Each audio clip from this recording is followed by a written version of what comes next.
बिहार चुनाव है सरकार बिहार की सियासत पर देश की सबसे बड़ी डिबेट। जी हां, बिहार विधानसभा चुनाव 2025 में सीमांचल का सियासी तापमान अब तेज हो रहा है। पहले चरण का मतदान होने के बाद एआईएमआईएम के चीफ असदुद्दीन ओवैसी इस बार नए जोश और नई रणनीति के साथ मैदान में उतरे हैं। पार्टी ने इस चुनाव में 32 सीटों पर उम्मीदवार उतारे, जिनमें ज्यादातर सीटें सीमांचल और मिथिलांचल इलाके की हैं। ये वो इलाके हैं जहां मुस्लिम आबादी 40 से 70% तक है। 2020 के विधानसभा चुनाव में 5 सीटों पर जीतने ओवैसी की पार्टी को बिहार की राजनीति में जगह दी, उनको मौजू बना दिया। अररिया, किशनगंज, जोकीहाट, बायसी और अमौर जैसी सीटों पर एआईएमएम ने यह साबित किया कि सीमांचल के मुसलमान अब पारंपरिक दलों से हटकर अपनी आवाज तलाशने में जुटे हैं। लेकिन 2025 की कहानी थोड़ी अलग है। इस बार एआईएम केवल सीमांचल तक सीमित नहीं रहना चाहती। पार्टी ने ढाका से राणा रणजीत सिंह और सिकंदरा से मनोज कुमार दास को टिकट देकर यह संकेत दिया कि उसकी राजनीति अब मुस्लिम प्रतिनिधित्व से कहीं आगे निकल चुकी है, सामाजिक न्याय और वंचित वर्गों के मंच की ओर बढ़ रही है। सीमांचल के अमौर, किशनगंज, जोकीहाट, बहादुरगंज और बायसी जैसी सीटों पर ओवैसी के पार्टी का फोकस कुछ ज्यादा ही है, जहां मुस्लिम आबादी निर्णायक भूमिका निभाती आई है, निभा रही है और निभा भी सकती है।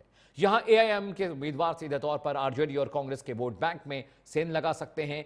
6 नवंबर को जब पहला फेज हुआ, उसके बाद यह अंदाजा लग गया था कि इस बार दूसरा फेज भी बंपर हो सकता है। सबसे पहले सियासी प्रतिक्रियाएं आपके लिए, उसके बाद प्राइम एजेंडा डिबेट की शुरुआत।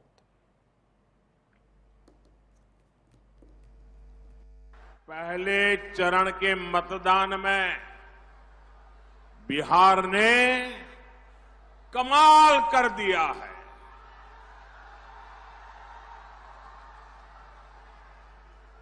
पहले चरण में जंगल राज वालों को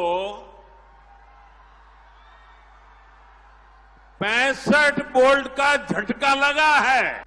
ये चुनाव में 2 खेमे लगे हैं, एक और बिखरा हुआ ठगबंधन है और दूसरी ओर 5 पांडवों की तरह एनडीए है। यदि राहुल जी को लगता है कि बिहार के लोगों की वोट की चोरी हो गई है, इसकी वह लिखित शिकायत चुनाव आयोग को क्यों नहीं करते? और मैं उनसे यह भी पूछना चाहता हूं, क्या सच बोलकर राजनीति नहीं की जा सकती? जिस बिहार ने नालंदा विश्वविद्यालय दिया हो, जो बिहार आर्यभट्ट और आचार्य चाणक्य जैसा महान आचार्य दिया हो,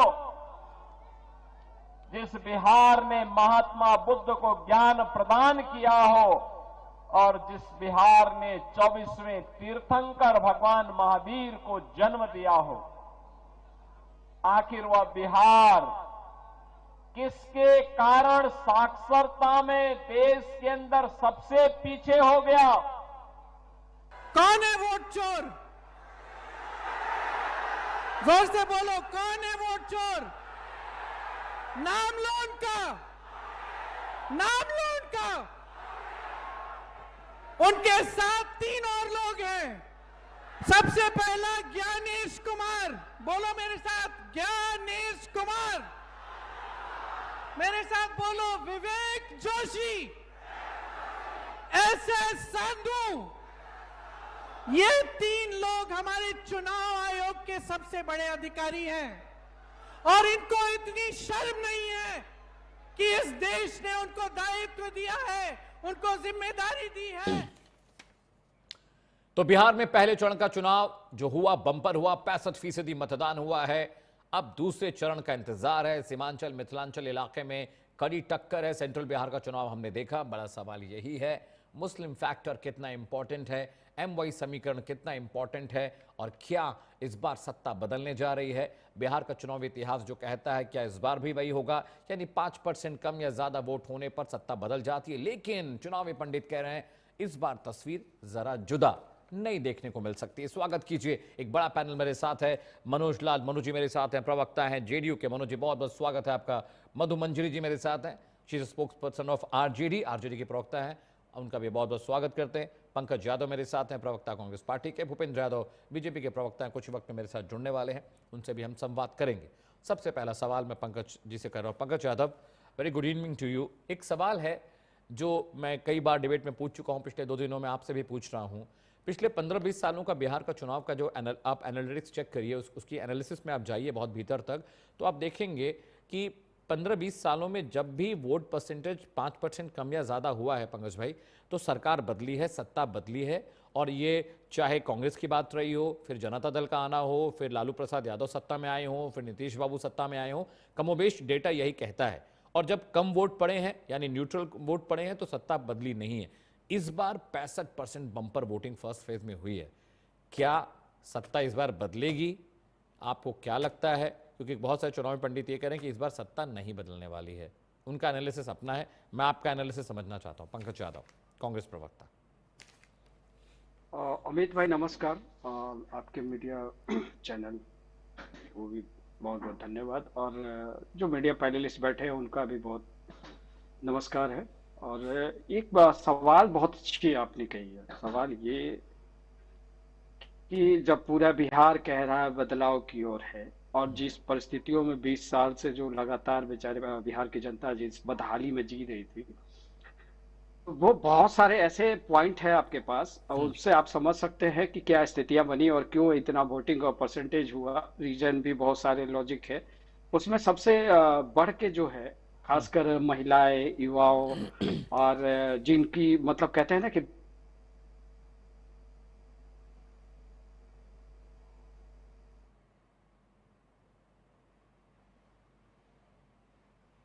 पंकज जी मैं आपके पास आता हूं, आपकी आवाज़ मुझ तक नहीं पहुंच रही। भूपेंद्र यादव भी कुछ वक्त में मेरे साथ जुड़ने वाले बीजेपी के प्रवक्ता हैं। मनोज लाल जी, मुझे एक बात बताइए, बिहार इलेक्शन में जो एनालिसिस हम लोग कर रहे हैं उसमें एनालिसिस ये कहता है कि जब भी बम्पर वोटिंग हुई है तो सत्ता परिवर्तित हुई है।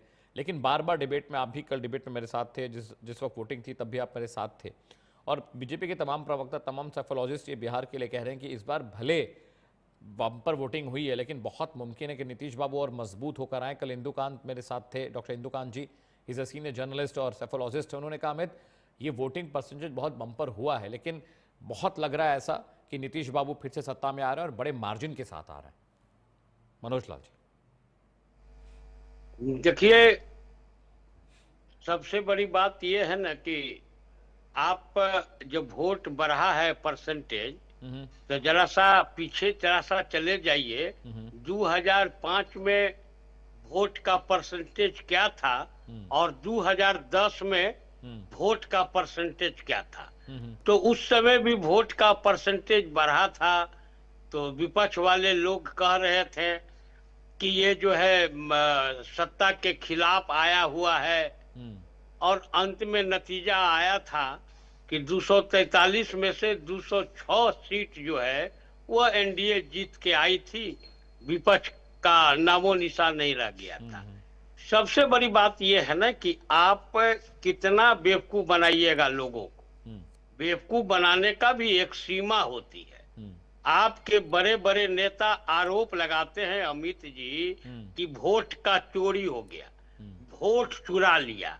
अब बताइए कि हमने वोट चुरा लिया, इनका वोट काट दिया, उसके बाद भी ये कह रहे हैं कि हम जीत रहे हैं। ये कौन सा फार्मूला से कर रहे हैं? तो मनोज लाल, हमारा ये कैसे पता चला कि आपने किसका वोट काटा? बहुत मुमकिन है कि आरजेडी को बम्पर वोटिंग हुई हो, ये तो किसी को नहीं पता। अभी बैलेट में क्या है, मैं वो नहीं कर रहा हूँ, ये तो कोई नहीं जानता ना। ये अमित जी ये लोग साफ कह रहे हैं कि हमारे समर्थक का वोट काट लिया। आप उठा के देख लीजिए, इन लोगों का ये कहना है कि हमारे समर्थक का वोट काट लिया।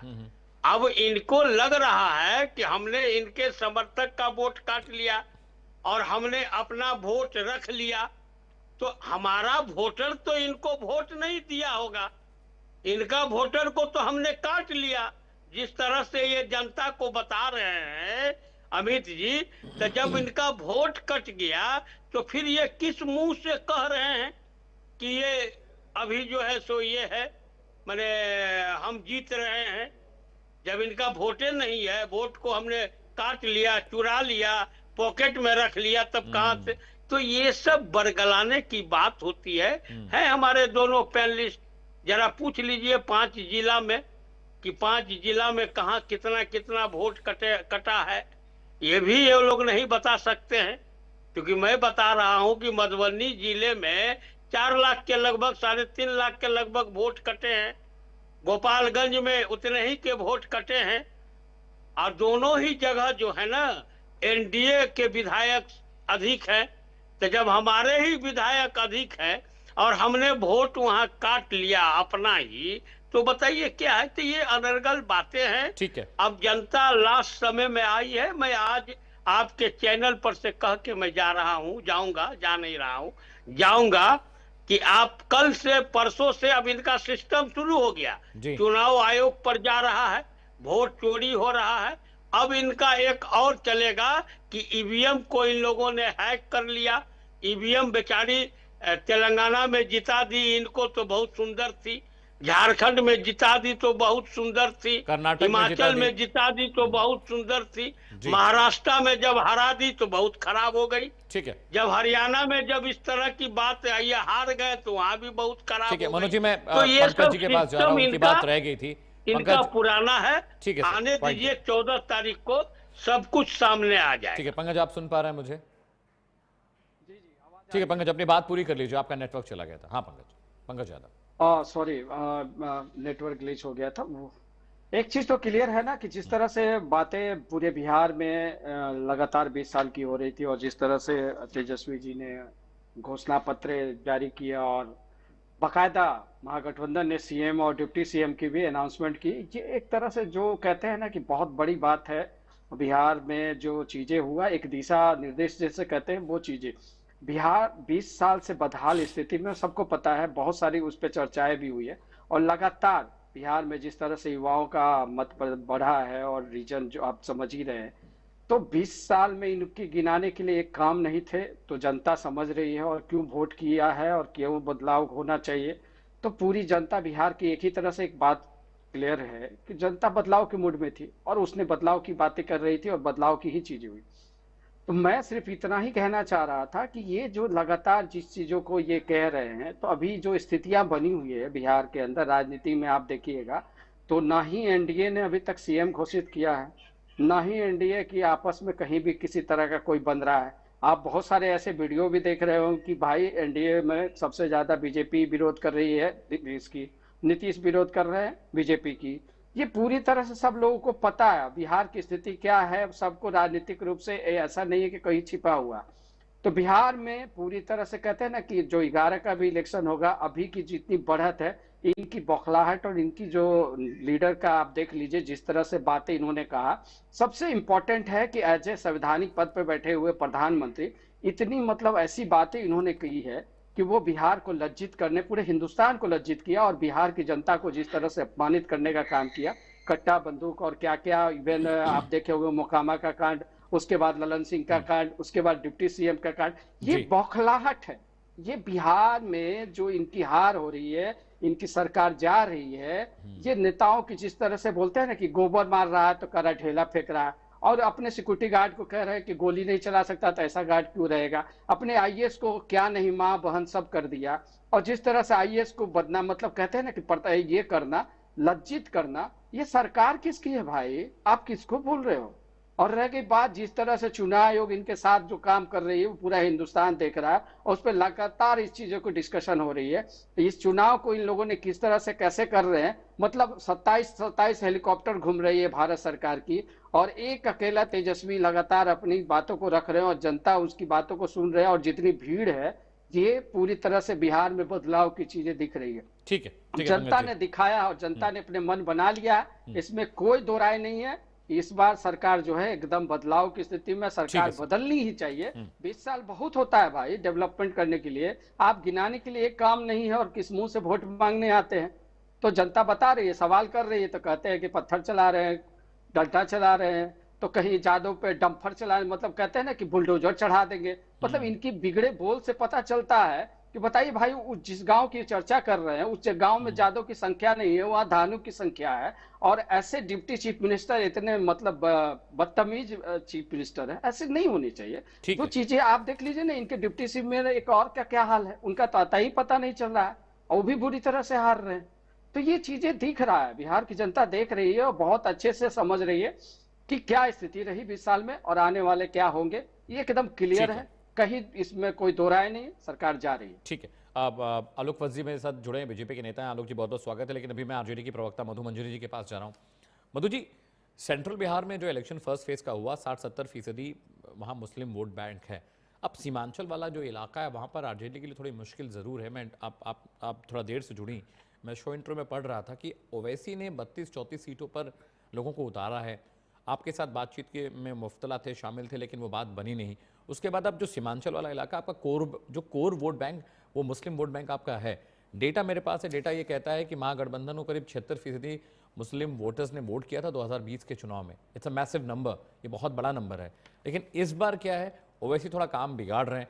मुस्लिम वोट बैंक कितना इंपॉर्टेंट है आपके लिए, क्योंकि फर्स्ट फेज में 60-70% मुस्लिम वोटर थे, जो डेटा मेरे पास है।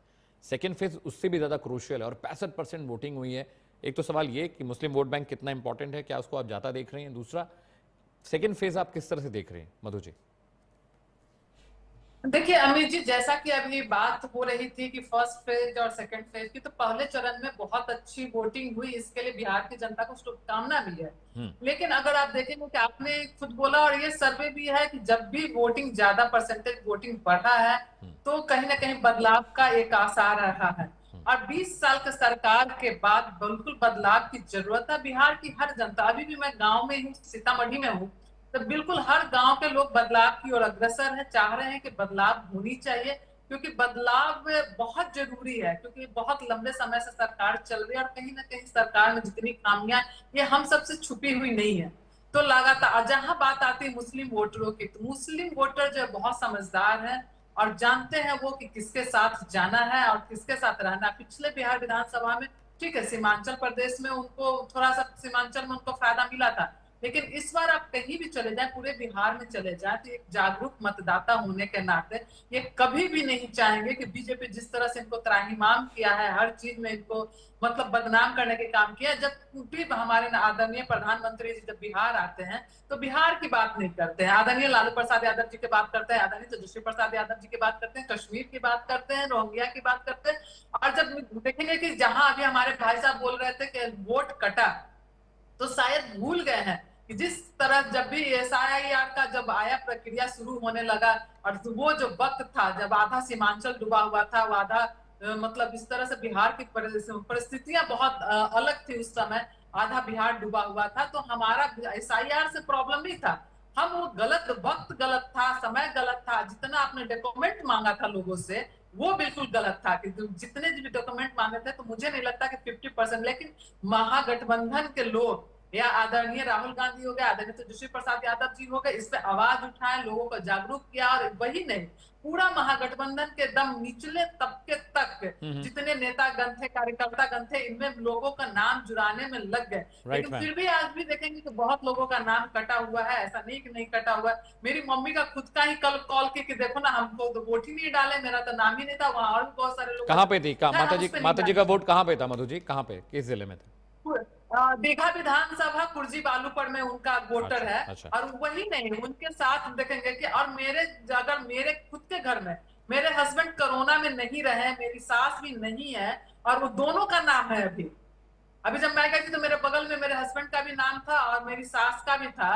तो देखिए कि मैं तो अपने घर से मैं खुद से देख रही हूँ, सब लोग जो जानते हैं वो जानते होंगे मेरे बारे में। और वो देखिए, वो राजीव नगर की बात है, राजीव नगर वार्ड नंबर 1 की बात है, तो वहां भी जो लोग नहीं है उनका वोटर लिस्ट में नाम है। और दूसरी तरफ मेरे घर की मैं खुद की बात कर रही हूँ, तो कुर्जी बालूपड़ में हम रहते हैं, दीघा विधानसभा की बात है, और वहां पे मेरी मम्मी का और भी लोगों का वोटर लिस्ट में नाम नहीं था। वो गई थी वोट करने के लिए, बड़ा दुखी थी कि आज तक हमने कभी नहीं ऐसा वोट नहीं किया। लेकिन तो ऐसे ऐसे बहुत सारे लोग हैं वोटर, अगर बूथ पे जाएंगे तो अब बहुत सारे लोग परेशान है, लेकिन उनका वोटर लिस्ट में नाम नहीं। उन्होंने बोला कि हम अपना, लेकिन आप देखेंगे कि जिस तरह से महागठबंधन ने अपनी आवाज उठाई, तेजस्वी प्रसाद यादव जी हो या राहुल गांधी जी ने अपनी आवाज उठाई, तो बाद में जाकर के आप जिसका आधार कार्ड को वैलिड नहीं करे थे, आधार कार्ड वैलिड हुआ और लोगों का बना।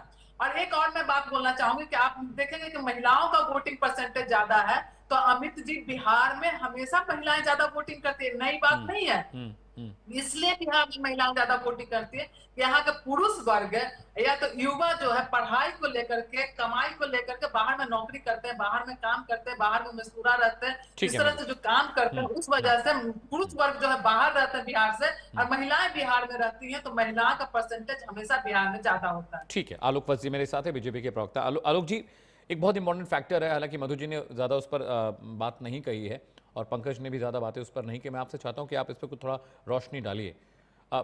बिहार में SC ST OBC और मुस्लिम वोटर बहुत एक क्रूशियल वो फैक्टर है बिहार इलेक्शन में, और पिछली बार का डेटा कहता है कि 75% जो मुस्लिम वोटर थे उनका वोट महागठबंधन को गया था।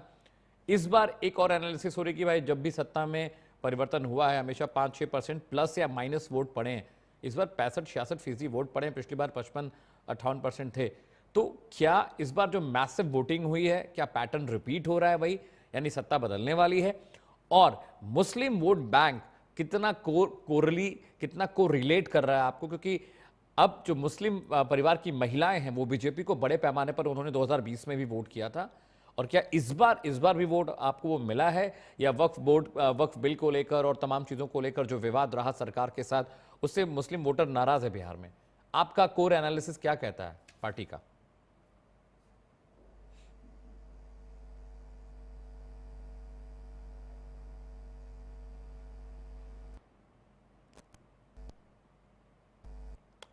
आलोक ji, I guess you are on mute. I guess Alok ji check करिएगा। You hear me now? जी, you are audible sir, please go ahead sir. जब भी चुनाव में वोटिंग परसेंटेज ज्यादा होती है, राइट सर, तो ऐसी धारणा है पहले से, it is anti incumbency vote and people are voting for a change. But Bihar stand exception. Bihar में ये चीज लागू नहीं होने जा रही है। यहां पर महिलाओं ने नीतीश कुमार जी के द्वारा किए गए अच्छे कार्यों के से प्रभावित होकर, संतुष्ट होकर प्रचंड बहुमत में वोट किया है।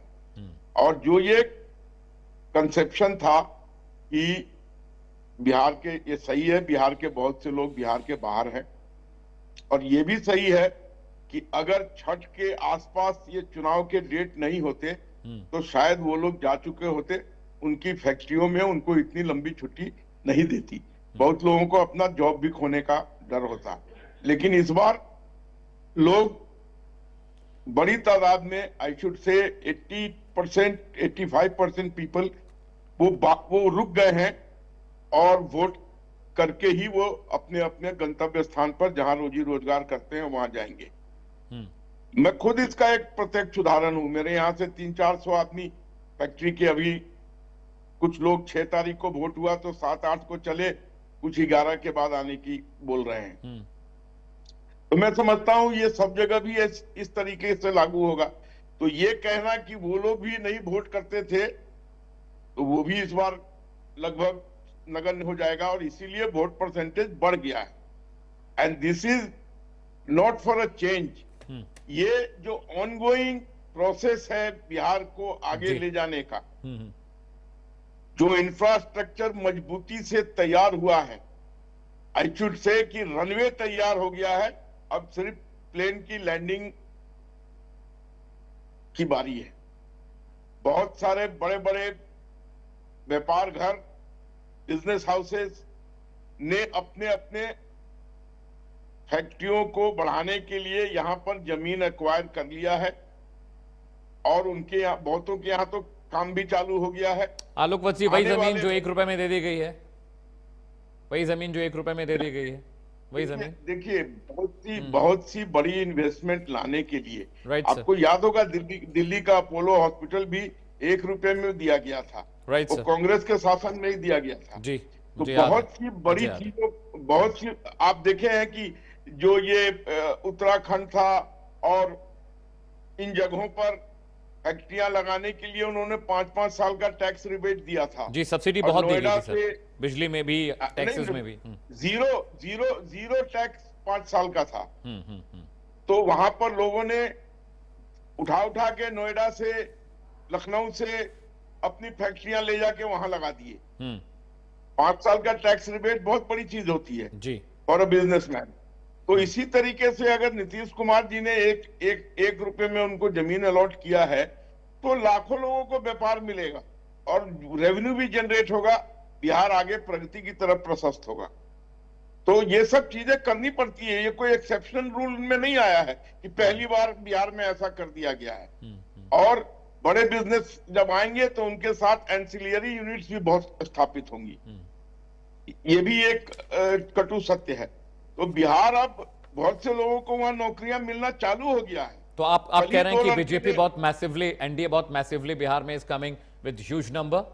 आलोक Vats, are you saying that? Yes, absolute majority से भी ऊपर, बिकॉज जो कंपैरेटिव रूल था, राइट सर, वो इतना ज्यादा डरावना था, इतने रोंगटे खड़े कर देने वाला था कि देखिए अमित जी, 30 साल से कम वालों ने तो वो समय देखा नहीं, लेकिन 30-35 साल से ऊपर के जो लोग हैं वो तो कतई वोट नहीं करेंगे महागठबंधन को। उस युग को याद करते हुए जहां पर फिरौती, बलात्कार, बिजली नहीं, रोड नहीं, ठीक है आलोक जी, भयंकर विभीषिका, ठीक है आलोक जी, कभी उस दंश को झेलना नहीं चाहेंगे। पंकज, मुझे एक बात बताइए, I'm coming to you, Pankaj, just take my question। मैं ये कह रहा हूँ कि सीमांचल वाला जो इलाका है, जैसा कि मधु जी भी बता रही हैं और आलोक वत्स भी एनालिसिस करके ये बात कह रहे हैं कि जो ये लग रहा है कि मुस्लिम वोट टर्न अराउंड बहुत हैवीली महागठबंधन को गया है, कांग्रेस को गया है, वो चीज़ कैसे इंटरप्रेट हो पाएगी? वो कैसे, क्योंकि सीमांचल के इलाके में ओवैसी नुकसान पहुंचा रहे हैं और महागठबंधन को नुकसान पहुंचा रहे हैं, फोकसली वो आरजेडी को नुकसान पहुंचा रहे हैं, क्योंकि वो कोर वोट बैंक सीमांचल का आरजेडी का था, लेकिन वहां पर कैंडिडेट उन्होंने उतारा है, वो कहीं ना कहीं नुकसान करेगा। और एलआई को नुकसान होने का मतलब है कि पूरे महागठबंधन को नुकसान होना। ये श्योरिटी कैसे लग रही है पंकज आपको कि ये जो मैसिव वोटिंग हुई है ये आप ही के पक्ष में हुई है, या बीजेपी को भी कैसे लग रहा है कि उनके पक्ष में हुई है? क्या फॉर्मूला है, क्या मैथमेटिक्स, क्या केमिस्ट्री है ये समझने और समझाने की? पंकज यादव। अमित जी, एक चीज क्लियर करना चाह रहे हैं, बार बार हम कहते हैं कि आपको 20 साल का ये जो कुशासन है ना, ये कुशासन बिहार की जनता ने झेली है। और अपने खास परिवारों को लेके जिस तरह से अपहरण हुए, जिस तरह से मतलब क्या बोले, महिलाओं को 350% ज्यादा मतलब क्राइम रेट है। अभी आप एनसीआरबी का रिपोर्ट उठा लीजिए, नीति आयोग का रिपोर्ट उठा लीजिए, तो इनकी कुनीतियों को बड़े विस्तार से कह सकते हैं। मतलब एजुकेशन से लेके आप किसी भी तरीके से आप कहीं भी आप इनको देखेंगे तो पूरे हिंदुस्तान को शर्मसार करने वाली स्थिति में रही है ये एनडीए की सरकार। और जिस तरह से बातें हो रही है, खासकर सीमांचल की बातें, तो सीमांचल में सबसे बड़ा चीज है ना कि ये जिस मदरसे की बात कर रहे हैं ना, तो किस मुंह से बोल रहे हैं कि इनको वोट देंगे मुस्लिम, ये पूरा हिंदुस्तान जानता है। और जिस तरह की काम किया इन्होंने, मतलब एक भाई को भाई से लड़ाने का और माइनॉरिटी को जिस तरह से मतलब कहते हैं ना अपमानित करने का तो बखूबी मुस्लिम समझ रही है। और जिस तरह पूरे हिंदुस्तान में एक कहते हैं एक अलग से उनके लिए व्यवस्था ही कर दी गई है, ये कहीं छिपा नहीं है और ये बखूबी समझ रहे हैं। और रह गई बात कि जो आज महागठबंधन के साथ है, एकजुट है और रीजन है, उसके पीछे भी लॉजिक है। लॉजिक सबसे इंपॉर्टेंट है कि आज भी आप देख लीजिएगा ना, तो सीमांचल की जो स्थितियां हैं और जो डेवलपमेंट की बातें होती है, तो जो काम हमने किया है उसके बाद कोई काम नहीं हुआ।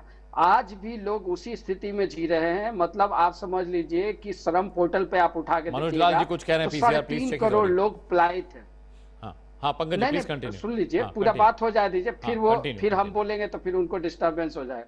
तो वो चीजें पलायित हो गया, पलायन है।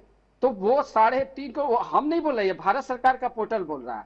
तो जिस तरह से उनकी बेरोजगारी, उनकी बदनसीबी, क्या उनको कह लीजिए, मतलब जिस तरह की वहां का जो सीमांचल का इलाका है, जो आते हैं, आप होम मिनिस्टर हैं, आप बोलते हैं कि बाहर से लोग आ रहे हैं, इनके बारे में आप क्या वर्ड यूज करते हैं और फिर उनसे आप वोट की उम्मीद करते हैं? दूसरी चीज है, ये बिहार है, तो बिहार कहते हैं ना कि बिहार को जो समझा ना, उनकी मूर्खता है, वो भूल है।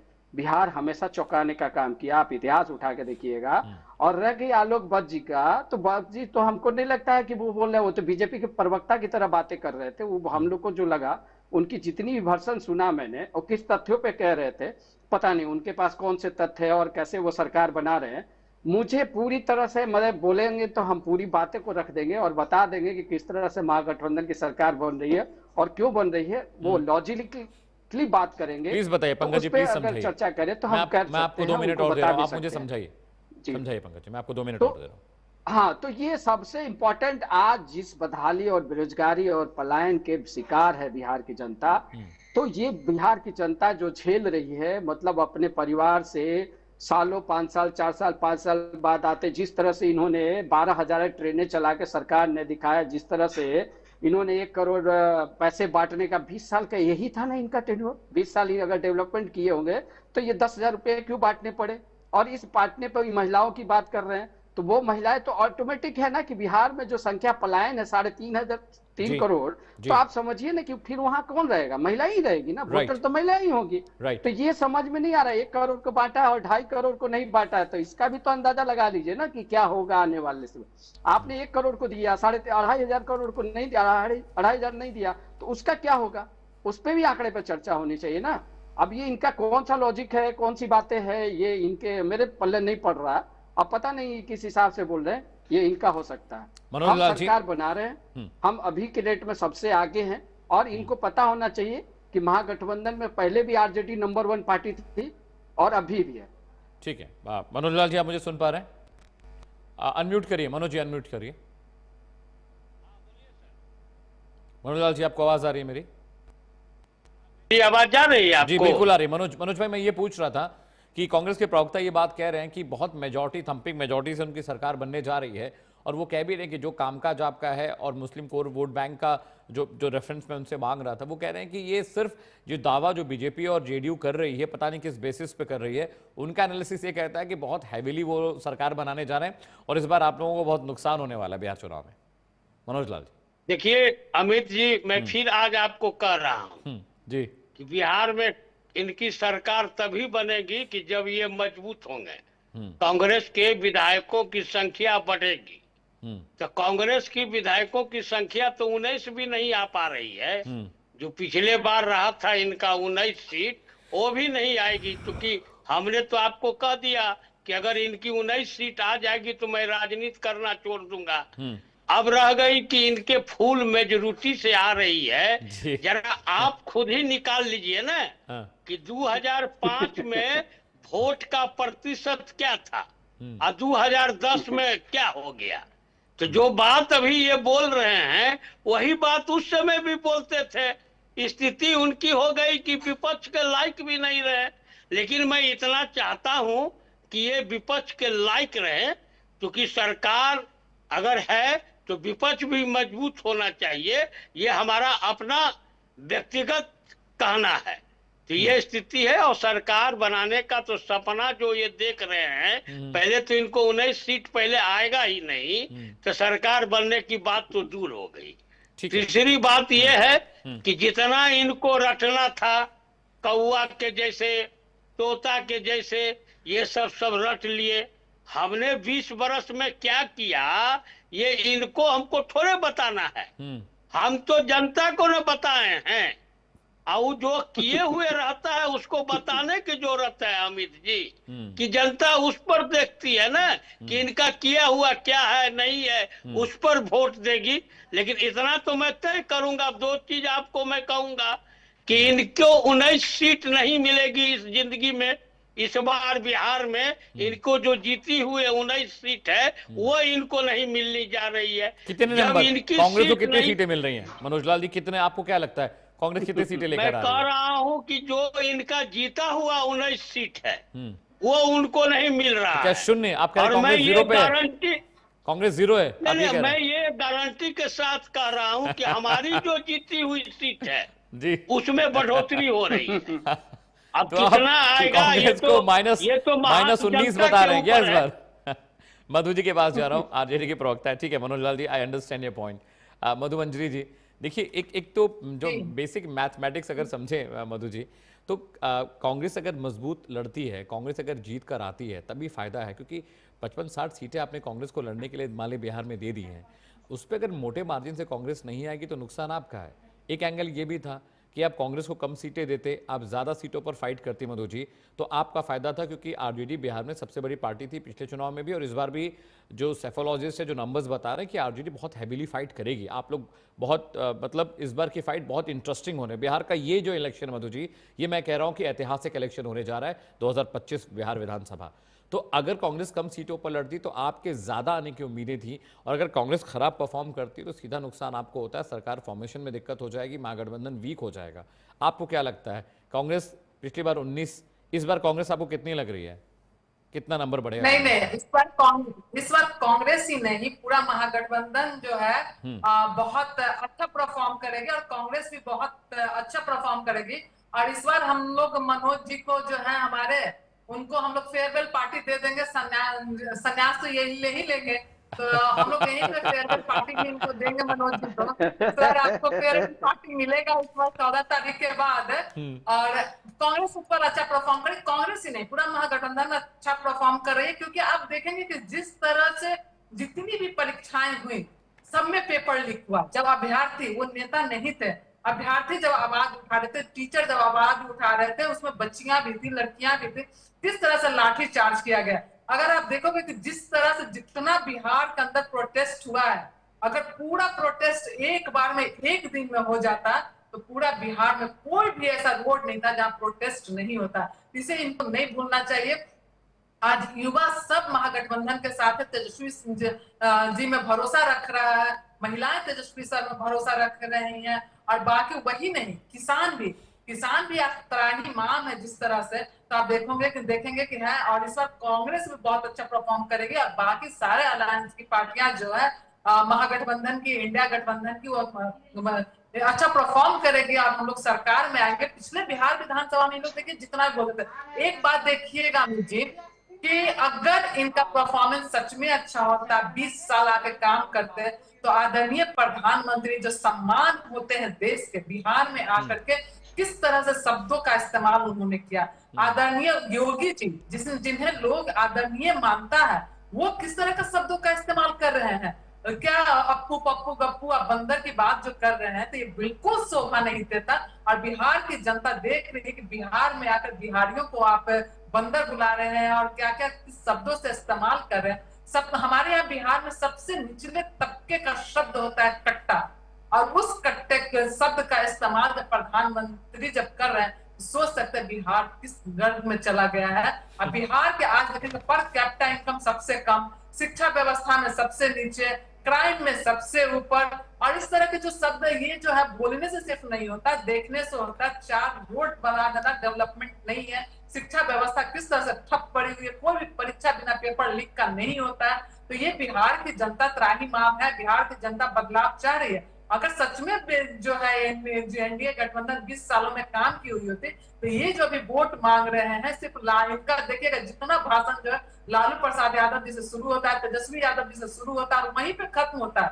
नहीं तो ये अपनी बात करते हैं। दूसरी तरफ देखेंगे कि हमारे नेता जो है आदरणीय तेजस्वी प्रसाद यादव जी कभी इनकी बात नहीं करते हैं, कभी इनके फील्ड पे नहीं जाते हैं खेलने के लिए, इनके पिच पे नहीं जाते हैं। ये अपनी बात करते हैं कि जब मैं बनूंगा तो बिहार के लिए क्या करूंगा, अपना विजन बताते हैं। वो अपनी बातें करते हैं कि उनको किसान के लिए क्या करना चाहते हैं, युवाओं के लिए क्या करना चाहते हैं, महिलाओं के लिए क्या करना चाहते हैं, बिहार के लिए क्या करना चाहते हैं, किस तरह से इंडस्ट्री ला सकते हैं। कैसे इन्होंने बोला कि 2000 एकड़ में हम ये यूनिवर्सिटी खोलेंगे जहां बिहार के बच्चे बिहार में ही पढ़ेंगे, पलायन कैसे रोक सकते हैं, इस पे हमेशा बात की। तो कहीं ना कहीं बिहार की जनता आदरणीय तेजस्वी प्रसाद यादव जी, जो कि युवा प्रदेश है बिहार, इन पे भरोसा करती है, और उसी का नतीजा है इस तरह से जो बम्पर वोटिंग हो रहा है। कहीं ना कहीं आप आदरणीय तेजस्वी प्रसाद यादव जी में भरोसा रख करके यहाँ बदलाव के लिए वोटिंग हो रहा है।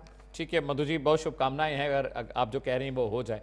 आलोक वत्स जी, मनोज लाल जी मैं आपके पास आ रहा हूँ। आलोक वत्स, एक बहुत इंपॉर्टेंट फैक्टर ये भी है कि चुनावी एनालिसिस को किनारे रख दीजिए, या सेफोलॉजिस्ट की बात को किनारे रख दीजिए, इस बार का जो वोटिंग पैटर्न है बहुत एक्सक्लूसिवली डिफरेंट है हर बार से। और मैं बार बार कह रहा हूँ कि 2025 का बिहार विधानसभा चुनाव एक नज़ीर बनने जा रहा है बिहार के लिए।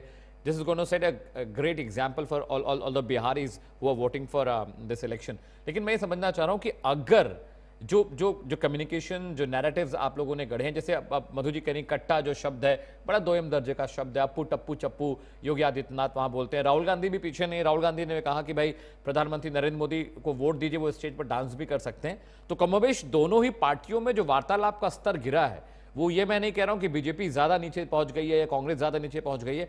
मुझे लगता है जो कम्युनिकेशन बैरियर एक था राजनीति में अटल जी के टाइम में या उससे पहले की सियासत में 90 के दशक में, वो बैरियर टूट गया आलोक जी, और बहुत ज्यादा बुरी तरह टूटा है, वो बाढ़ग्रस्त हो गया है वो बैरियर।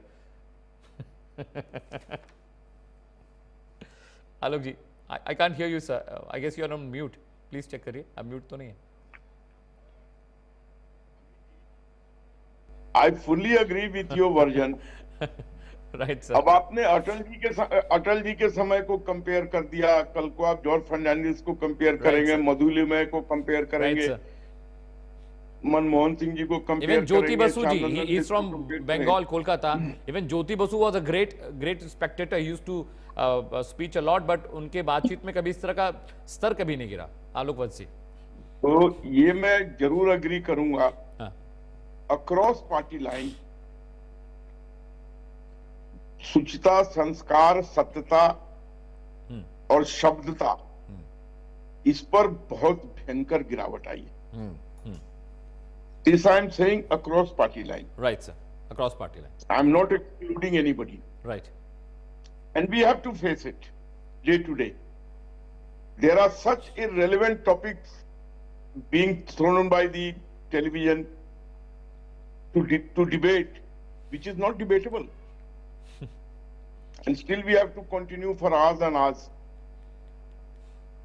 तो ये तो एक कलयुगी दौर आया है, जो कहते हैं ना कलयुग में सब कुछ डाउनफॉल में जाएगा। तो ये तो जब सब क्षेत्र में डाउनफॉल है, तो राजनीतिक क्षेत्र में तो डाउनफॉल जल्दी से असर करता है। राइट।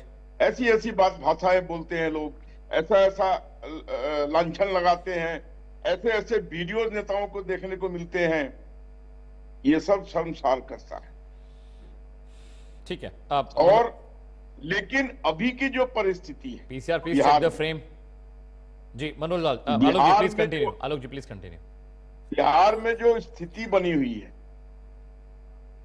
एक तरफ ऐसे लोग हैं जो शुद्ध जातिवाद पर, परिवारवाद पर टिके हुए लोग हैं, एक तरफ ऐसे लोग हैं जो शुद्ध राजनीतिक लोग हैं, शुचिता वाले लोग हैं। कोई उंगली उठा सकता है क्या नीतीश कुमार के ऊपर? किसी भी तरीके का लांछन लगा सकता है? नीतीश कुमार जी को छोड़ करके बाकी सब परिवारवाद ही है आपके यहाँ। परिवारवाद अगर आप बोलेंगे ना सर, तो पूरा कल हो जाएगा, पूरे देश भर का परिवारवाद लेते हुए। देखिए मधु मंजरी जी, हम विश्व की सबसे बड़ी पार्टी हैं, और ऐसा नहीं है कि अगर कोई नेता का बेटा नेता नहीं बन सकता है, लेकिन उसका योगदान होना चाहिए। मैंने कहा ना, उसका योगदान होना चाहिए। आपके यहाँ तो कांग्रेस से जुड़े हुए लोग हैं आप लोग, जो कांग्रेस में पारिवारिक परंपरा है उसको आप भी आगे बढ़ा रहे हैं अपने यहाँ। क्रिकेट खेलने वाला लड़का 9वीं फेल, उसने कब बिहार की गलियों में राजनीति का ABCD सीखा? आज अगर उनको लालू यादव के आज अगर उनके ऊपर से लालू यादव के बेटे आज अगर उनके ऊपर से लालू यादव के बेटे का नाम हट जाए तो उनको वहां कुत्ता कौवा नहीं पूछेगा। मैंने आपको बता दिया ना, आज तेजस्वी यादव के ऊपर से लालू यादव का बेटे का नाम हटा दीजिए, बिहार की गलियों में कुत्ता कौवा नहीं पूछेगा। सर आपके डिप्टी सीएम सम्राट चौधरी क्या है? सर आपके डिप्टी सीएम सम्राट चौधरी कहाँ से आए सर? आपके जितने अलायंस है ना, जितने पासवान समाज जितने भी है ना आपके अलायंस, जितने अलायंस है, हम पार्टी हो या रामविलास पासवान जी का बेटा क्या है सर, पूरा दामाद बेटा बेटी है। आयोग में भी उन्हीं के लोग गए हुए हैं। सामवी चौधरी कौन है सर? सर परिवारवाद पे मत बोलिए, उसके अलावा बिहार के डेवलपमेंट पे बोलिए। हम आएंगे तो बिहार में आपके समय में बिहार का डेवलपमेंट क्या था? आप मेरे समय में क्यों बोल रही हैं? बिहार में आपके समय क्या डेवलपमेंट था? जरा उसको भी याद दिला दीजिए।